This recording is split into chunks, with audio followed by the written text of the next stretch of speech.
Very good. So that's two really good perspectives from different ends of the industry, different stakeholders sharing with us their experience. One of the key things that you asked to hear more about in the content in the program of the conference was a broader look at the urea market itself. That was one of the key feedbacks we had from the conference last year.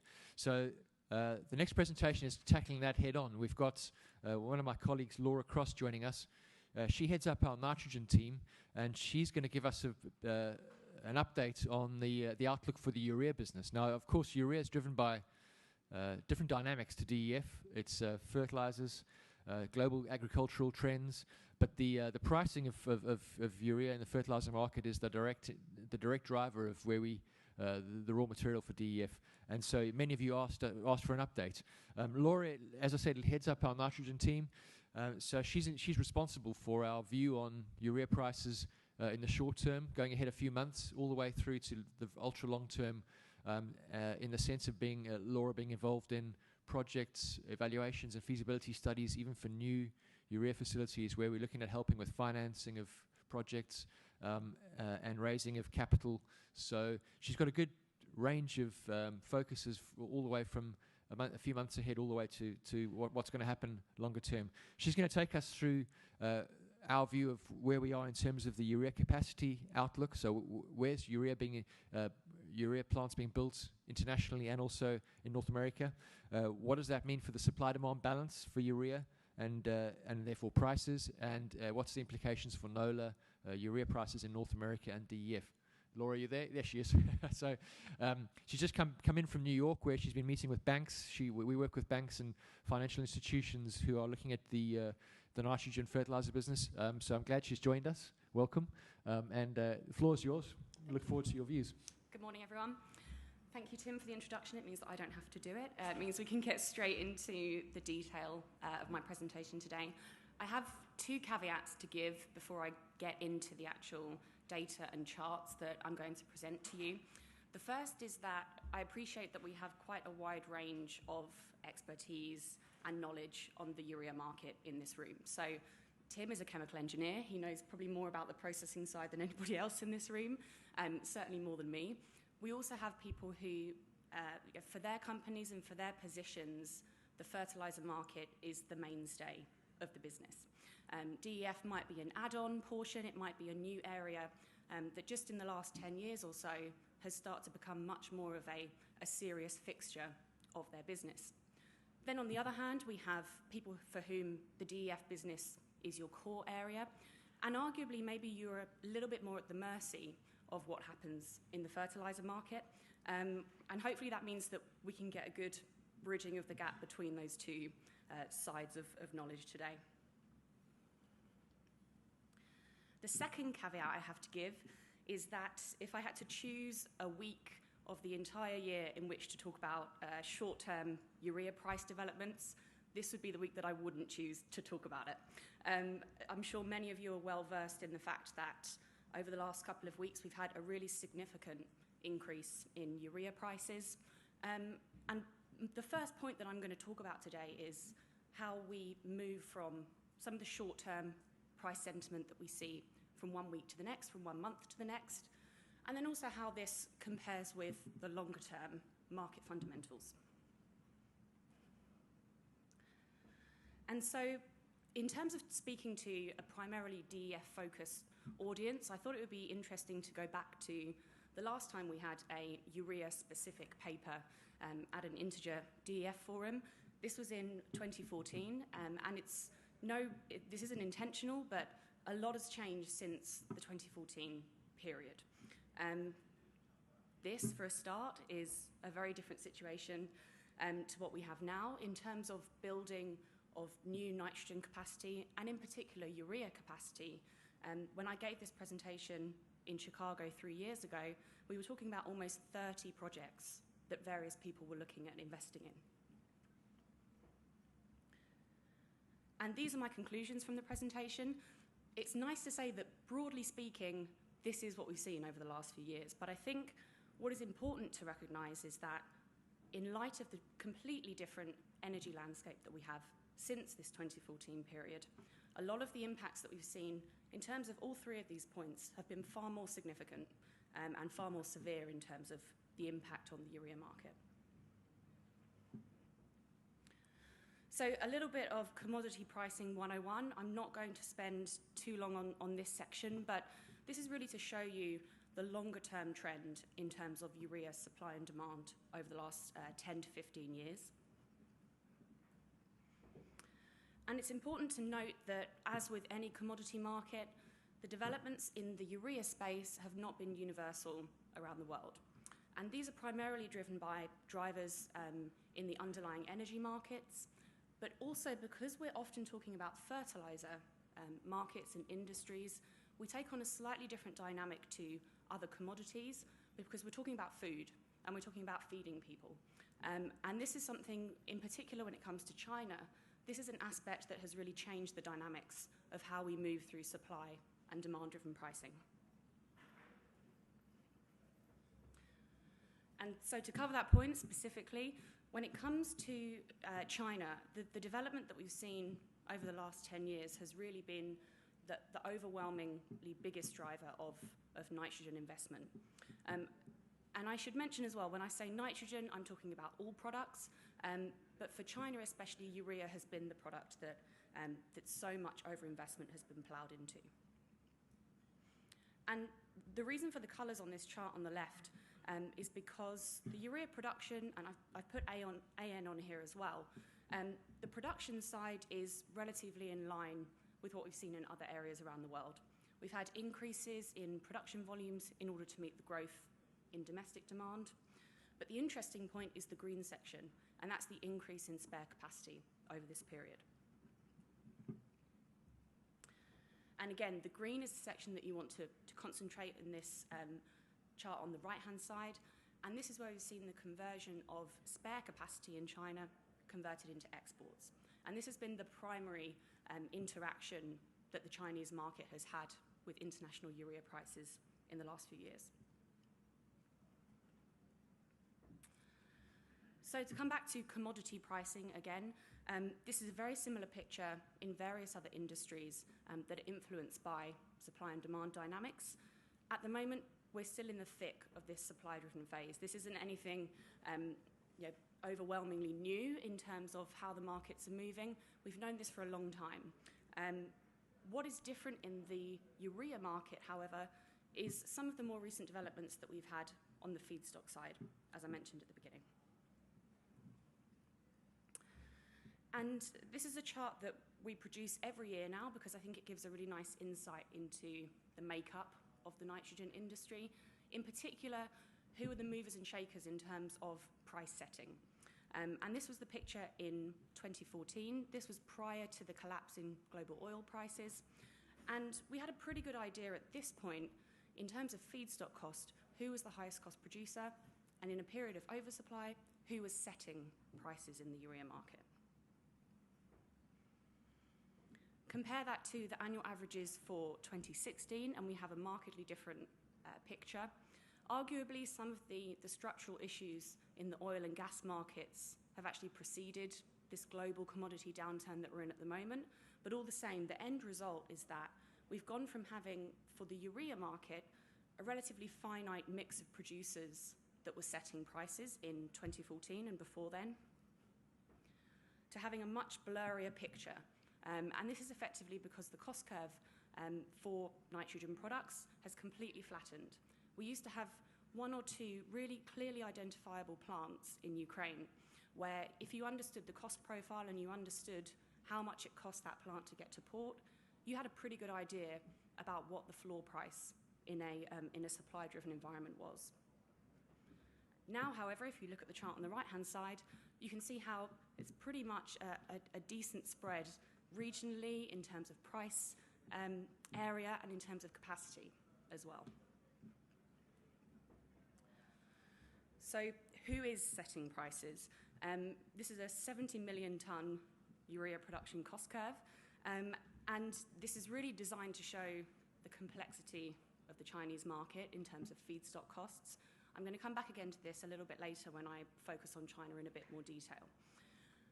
But to answer the question of who is actually setting prices today, and we've seen this in the last couple of weeks in terms of the latest Indian import tender for fertilizer urea, it's these guys at the top of the Chinese urea curve, but more so it's these guys in the middle of the urea curve. Part of the reason for this is that if you look at the data table underneath this chart, we've had a decent amount of closures over the last couple of years, and most of these closures have been surrounded in the top end of the cost curve. What also happens to be true is that these are primarily gas-based urea plants in China, and that's another key feature of what's happening in the country, is that a lot of the price-setting capacity at the moment is based on coal. And that's quite a fundamentally different picture to everywhere else in the nitrogen space.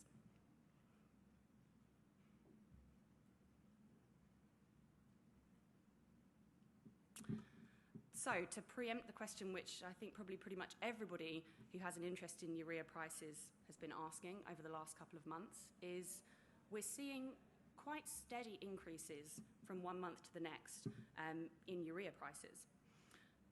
That prompts the suggestion, are we seeing a correction? Is the market tightening to the point where we're seeing demand is becoming more of a driver than it has been previously?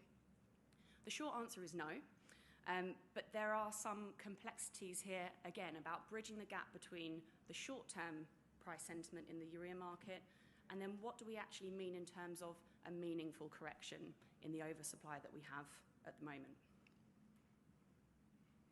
And in order to try and simplify this, because there are so many short-term factors that are impacting prices from even one day to the next in the urea market, I've split some of the disruptions or the changes that we have on the supply side into short-term or uncertain drivers, and then into the more important drivers that are actually going to bring about a change in the urea market.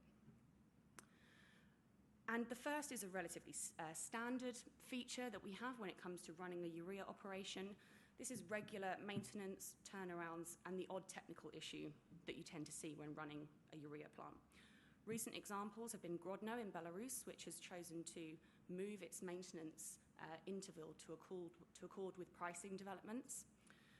China, as a standalone, as a complete industry, is undergoing a period where maintenance is being used to take capacity out of the market, and we'll come on to that in a bit more detail when we talk about China on its own. Agrium is probably the most local example we can talk about, where the Borger plant has had some technical issues recently, and these are all issues which bring urea supply out of the market temporarily. The next factor which impacts the urea market is the actual availability of raw materials, and 9 times out of 10 here we're talking about gas. Probably the best example would be a country like Ukraine, where just as a result of its geopolitical situation, it's been at the mercy of Russian gas for a long time. And that's led to a lot of the plants having a pretty uncertain running schedule from one month to the next. Egypt is another example for slightly different reasons, but still down to the allocation of gas to the urea plants in the country. And then Trinidad is one that I've added here, which we could actually have a discussion on in its own right. Trinidad was really built up as an outpost to the North American nitrogen market over the last decade or so, and is now seeing a real change in fortunes. And there's an interesting outlook for the prospect for some of these plants in Trinidad as a result of gas availability. And then finally, I had to think about how to word this final factor, but we're talking about political, legal, conflict and corruption-driven issues. So there's examples here again of Libya, where Yara has had a lot of issues with its plants due to the political situation there. The new Algerian plant, which is a joint venture with an Omani company, has had issues in terms of building up its export availability. And this was because of a legal dispute between the plant EPC contractor and the owner. We hear that this is now over and is probably likely to be relieved in the next couple of weeks, but these are all short-term issues that, again, are really driving short-term dynamics in the market. And then finally, I've got Stirol, the plant in Ukraine, which is pretty much in the middle of a war zone and has been cut off from electricity and power supplies. So you can see there's a real range of short-term factors that can take supply out of the market.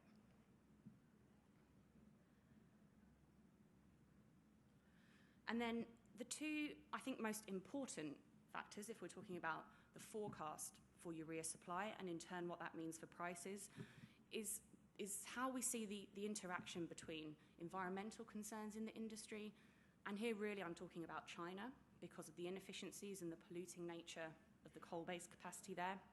And then also, again, when we come back to the features of a commodity market, we're talking about the economics of the situation.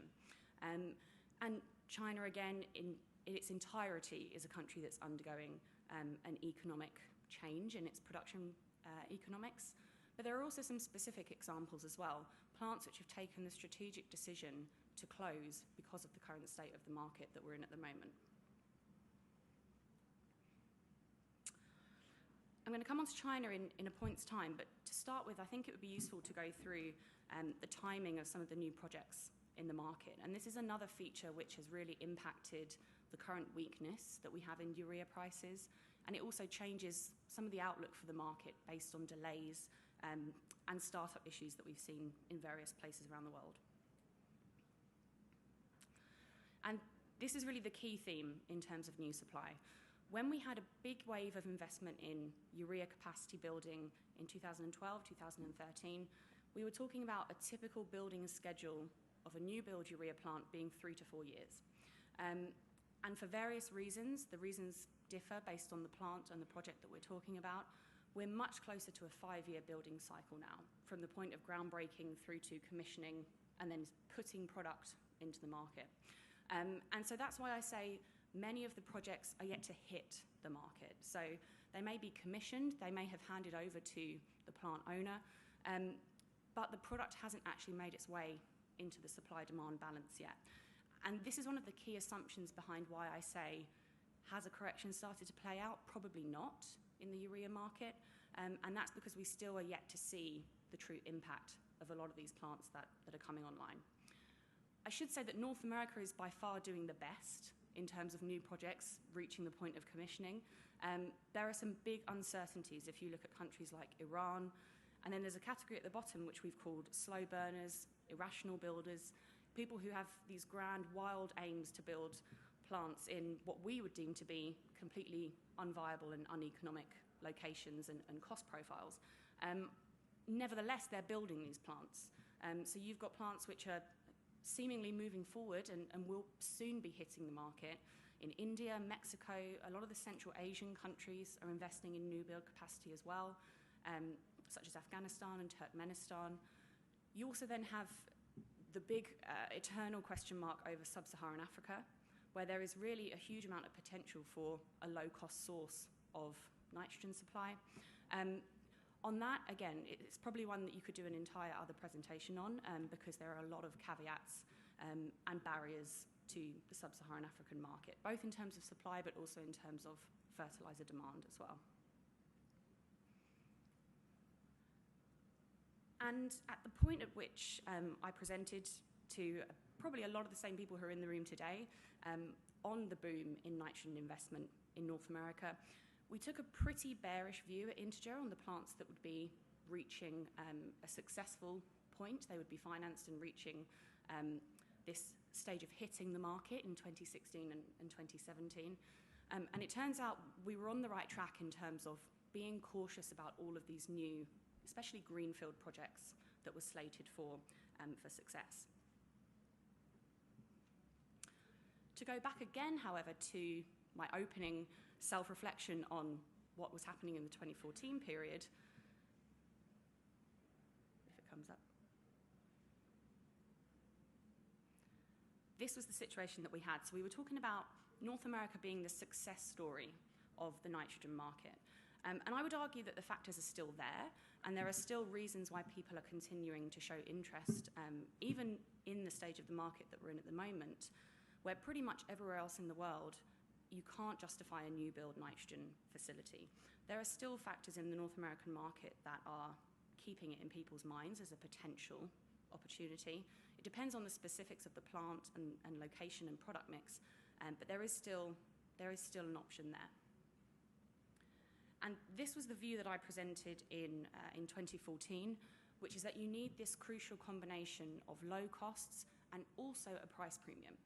And this begs a really interesting question again that I'm sure lots of you have been asking, is how do we see this price premium, or at the moment I should actually say price discount, because of the complete state of flux that we're in the North American market. But how does this change going forward? That's kind of what we're going to come on to in a moment.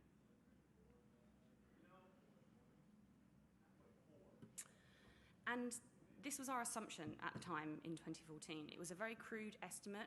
We didn't pick one project over another in terms of those that hadn't been financed, but on an assumption of 3 new build greenfield projects and 6 brownfield expansions, this is where we got to in 2017, 2018. Of course, that time has now come around and we're not in this position. On the brownfield side, we pretty much had a decent idea about what we could expect to happen. But in terms of greenfield projects, this is where we've had a real shortfall in the expectation of new plants that would be built in the US. And we've really only had the one OCI Weaver plant that has actually come online.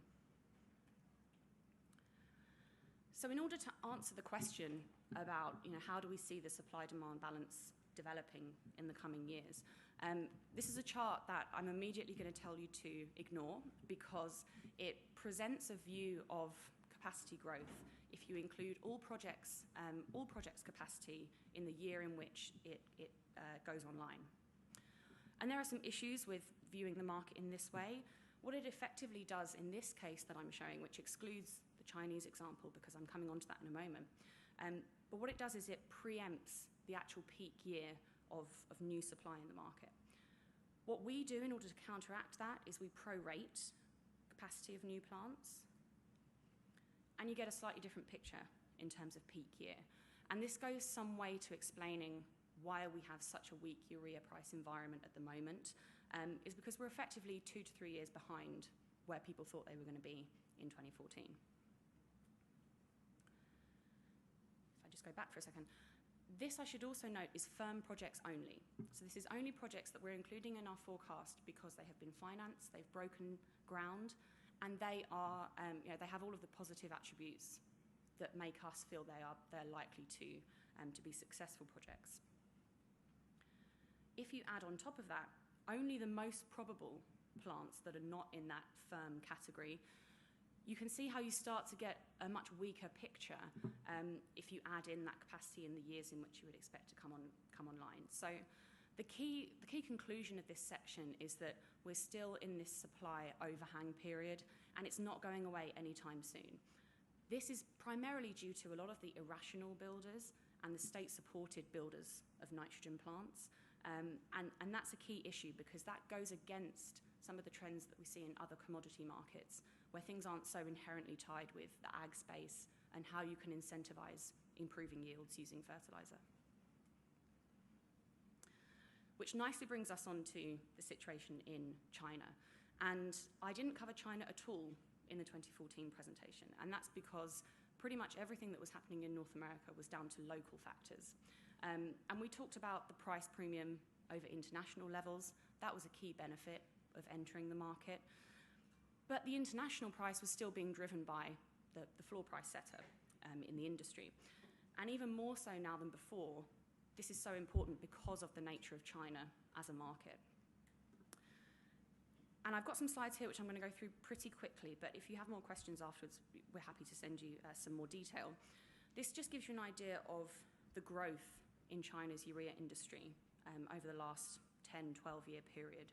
And I've taken this to 2015 because 2015 was the peak year for urea exports out of China, which might make you ask, but why are we in the weakest period now in terms of pricing? And we come on to that in terms of the cost profile in a moment. So the first, most obvious question, which many of you will already be well versed in, is why was there so much building in China? China doesn't really have the best energy market in terms of accessibility and downstream production that can be tailored off of that.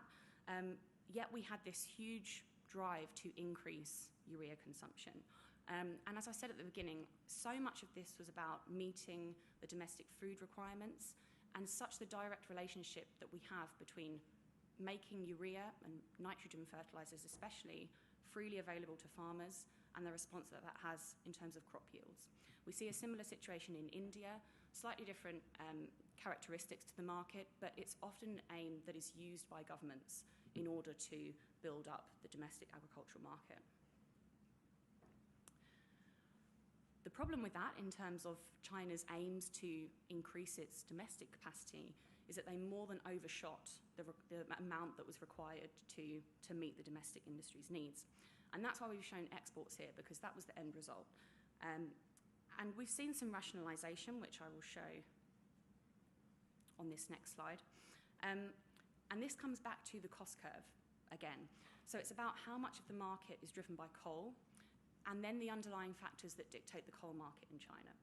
And what's happening with coal has had a direct impact on urea for two reasons. One, because there is a huge amount of vertical integration between the coal mining groups and the urea plants. So there's a lot of big Chinese coal mining companies who maybe own between 10 and 15 small-scale urea plants. And that's an issue because when the coal market in China is struggling in the way that it has been, they're choosing the urea plant to be one of the first assets that they might close. The second reason is a lot more direct, and it's just down to feedstock cost. And that's some of what we're showing in the cost curve up here. The key thing, though, and this is what's shown in the points in red, is that we have quite a significant portion of export-oriented urea plants in China that are currently idled because of economic reasons. There's actually a lot more than 7 million tonnes currently idled in China, but they're for various different reasons, extended turnarounds and environmental factors as well. But coming back to the drivers behind a meaningful correction in the urea market, we have to come back to the economic drivers. So that's why I've highlighted this 7 million tonnes of urea capacity, which is potentially at risk of coming back into the market and going against that reduction in exports, which I showed a couple of slides ago. You can see I've highlighted the latest trade data in terms of exports out of China, and we're almost at half the level than we'd had in 2016. And again, these are positive signs for the market, but we've got a lot more to risk when it comes to China because of this irrational and uneconomic building fundamentals.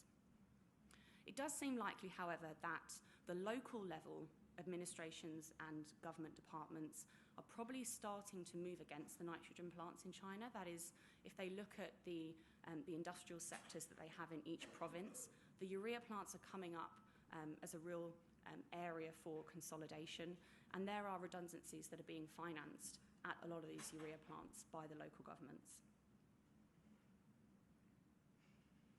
I'm going to skip past this one in the essence of time, but this just gives you a month-on-month comparison of what we've had in terms of exports. And this is really our concluding slide on China, because so much of the uncertainty and the difference between a positive situation in terms of capacity rationalization in China and things going back to the way they were before, which is a potential that you could have an increase in export volume, is down to the cost curve. And this is a margin cost curve that we run with the help of our analyst called Lin, who's in our Beijing office in China. And she helped us work out the difference between a local selling market margin and then an export margin. So in red is the amount of the market that loses money on an export basis. This is all well and good. This all leads into a lot of the factors that I was talking about in terms of economic rationalization of urea capacity. But the problem is that we know that the Chinese government continues to have the power to intervene in its industries if it deems that there's too much pressure on the domestic market. And it's something that we've seen in the coal industry, in the steel industry, and also in terms of urea as well, because if we have a disruption that is hitting the agricultural market, the government is going to continue to have its say on how it wants producers to behave. And that's a problem, because it means that we don't have as quick or as economic of a turnaround on the horizon as we would have otherwise.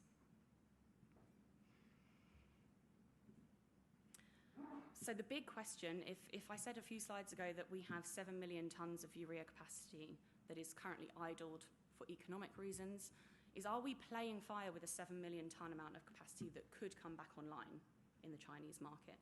And that would be really disastrous for the international price situation. And the conclusion to that, and this is proven by some of the recent short-term upswings that we've had in prices, is that we have to come back to the cost curve.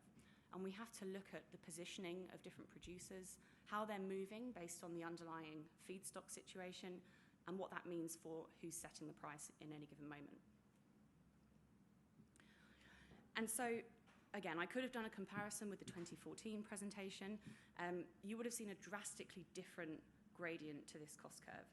And it's something that pretty much everyone in the market is highlighting as being a given over the last couple of years. It's really directly driven by the underlying energy situation, the collapse in oil prices, this abundance of LNG and cheaper gas in countries where previously you were paying maybe $12, $13, $14 for your gas to make urea. And so, granted, we have a very different situation, but we also still have the same set of factors in the market, where these in blue are the highest cost producers. And most importantly, we have the influence of Chinese capacity, that's who I've highlighted in red, who do have the potential to export at levels below their break-even cost. And that's really the key thing to highlight here.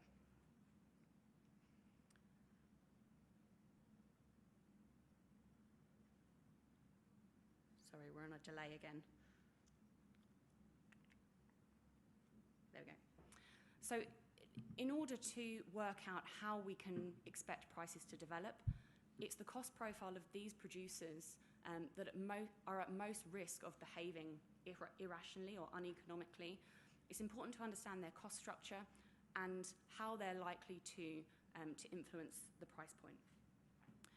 We've identified, based on age, on export potential in terms of distance to the export ports, that the Shaanxi province, and in particular the anthracite coal-based urea plants, is really the metric to track. If you're going to look at one area as being a key indicator of the export price level, then this is the one that we would choose.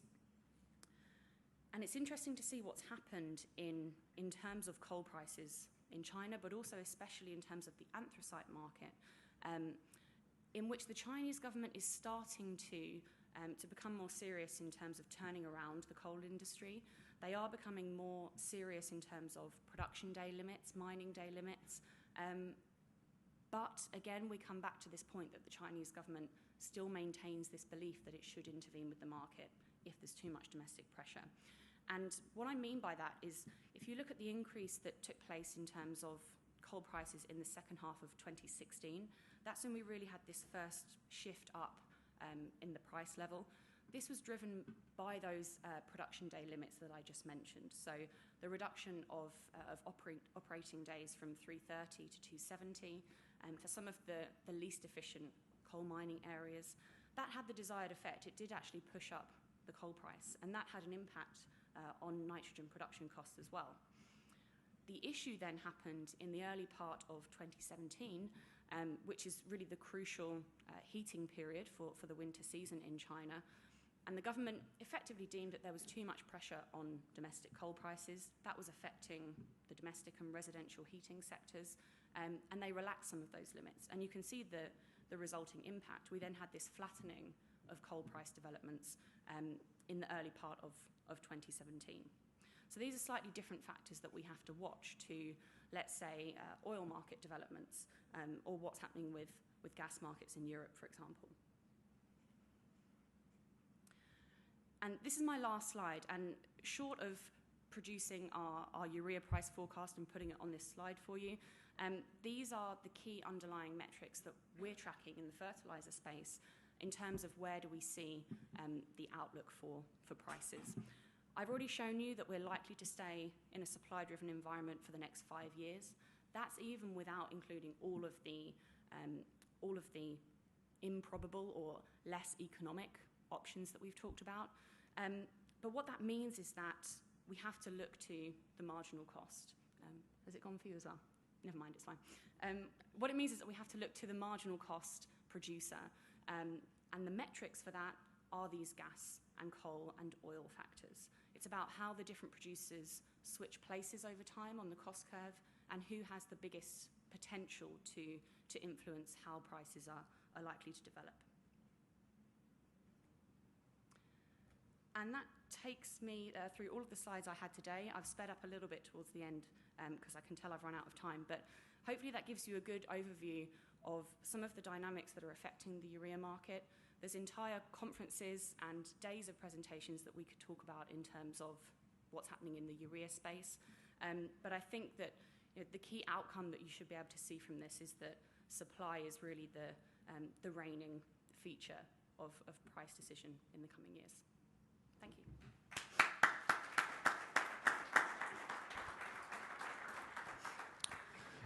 you.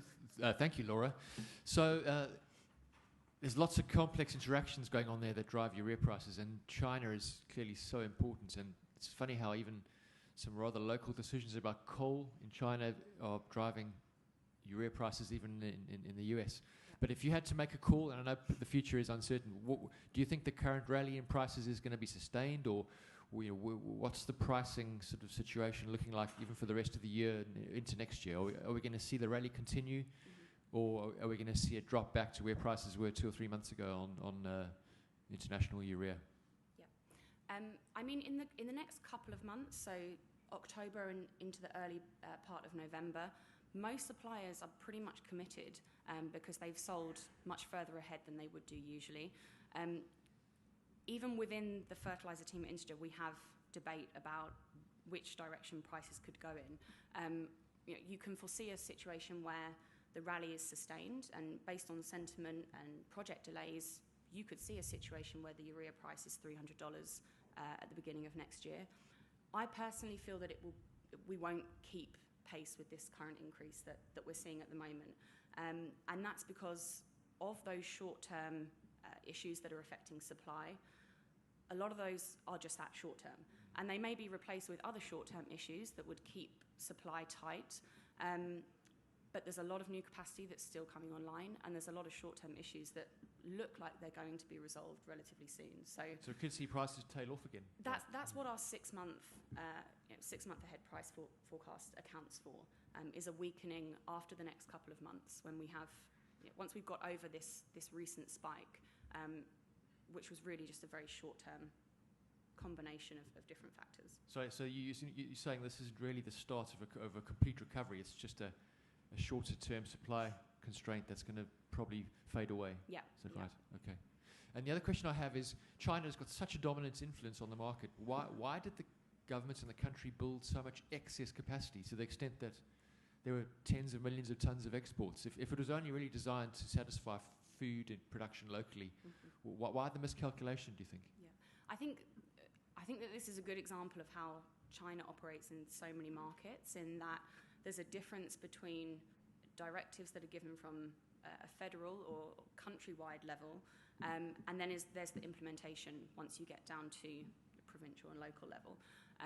And in the 2010 era, a lot of plants were being built either by state support or they were being built by private companies.